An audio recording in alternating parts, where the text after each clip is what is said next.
All right, welcome back. So, in part one, I laid out how game theory showed America was walking right into a strategic trap in the Middle East, a trap it could lose even while winning every single battle. Well, it's time for a reality check. Our core prediction was pretty simple. This was never going to be a clean two-player game of chess. We said it would get messy, it would get expensive, and it would spiral in ways Washington was just not ready for. So, Operation Epic Fury kicked off on February 28th, 2026. And now, just 8 days in, almost every single thing game theory predicted is happening. Like right now, in real time. The model is working, and honestly, the results are pretty alarming. Okay, so here's what we're going to cover. First, we'll check the scorecard, what we predicted versus what's actually happening. Then we'll look at how this thing exploded into a multiplayer game and created a massive Congress problem back in the US. We're going to dive into Iran's attrition strategy, the economic fallout that's spreading everywhere, and then the big one. We'll use game theory to map out the endgame. All right, first up, the scorecard. Let's see how our predictions from part one held up against the reality of the last 8 days. And wow, the results are in. It is a clean sweep. I mean, every single major prediction, it came true. That two-player game we talked about, it collapsed almost immediately as other countries got dragged in. Iran's attrition strategy, yep, they went straight for the economic jugular. And that classic prisoner's dilemma, it's playing out perfectly, locking everyone into this nasty cycle of attack and counterattack. The big takeaway here is that the game is unfolding exactly like the model predicted. And that should worry all of us. Which leads us right into our second point, how fast this war has spread. See, America wanted a simple two-player game against Iran. But what they got was a multiplayer free-for-all, exactly like game theory said would happen. The idea we're talking about here is called multiplayer coalition theory. And it's pretty straightforward. When a big player like the US makes a huge move, it completely changes the game board for everybody else.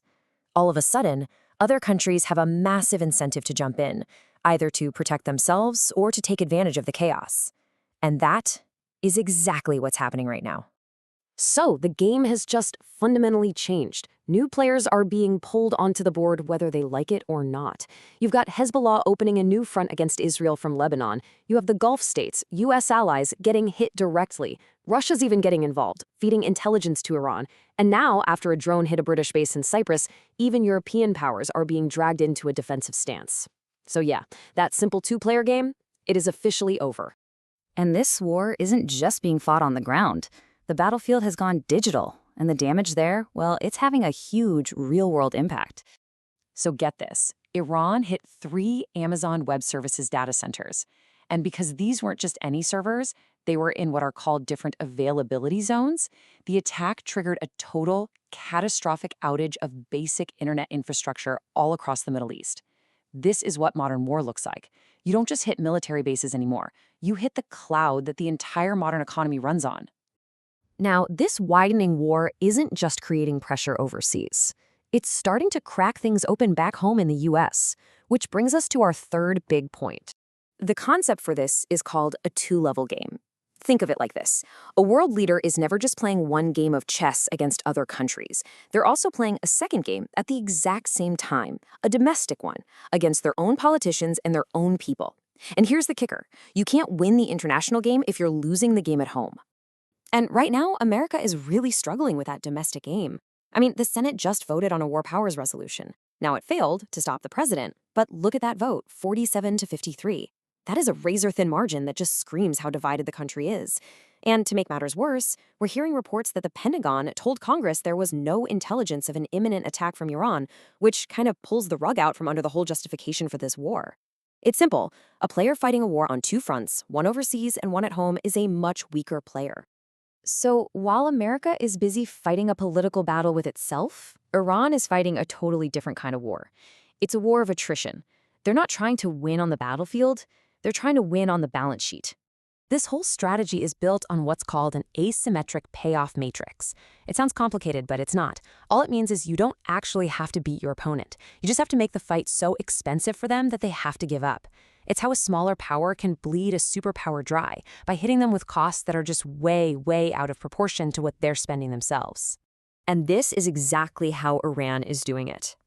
They've basically stopped using their expensive ballistic missiles and switched to cheap, super effective drones. We're talking about a drone that costs maybe 50 grand, and they're using it to hit multi-million or even billion-dollar targets. Think about it, Dubai's airport, those AWS data centers, a massive Saudi oil field. Iran is absolutely winning the cost exchange game. For every dollar they spend, they're forcing the US and its allies to spend thousands, maybe even millions on defense and repairs. And we have to remember, this isn't just some abstract game on a spreadsheet. The cold, hard logic of this kind of warfare has devastating consequences in the real world. This right here, this is what it looks like on the ground in Beirut, after an Israeli strike aimed at Hezbollah. The human cost of these strategies, it's just immense. But Iran's strategy goes even further. It's not just about hurting the main players. It's designed to inflict pain on the entire global system. And that's this economic spiral that's really starting to gain momentum now. In game theory, there's a term for this: negative externalities.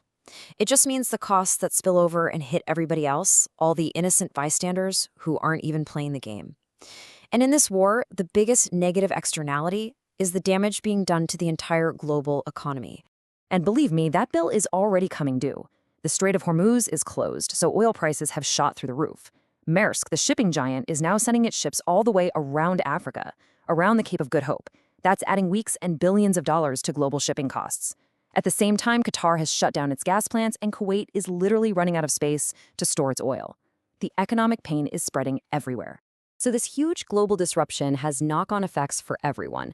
But it raises some really interesting strategic questions for places that are just watching from the sidelines.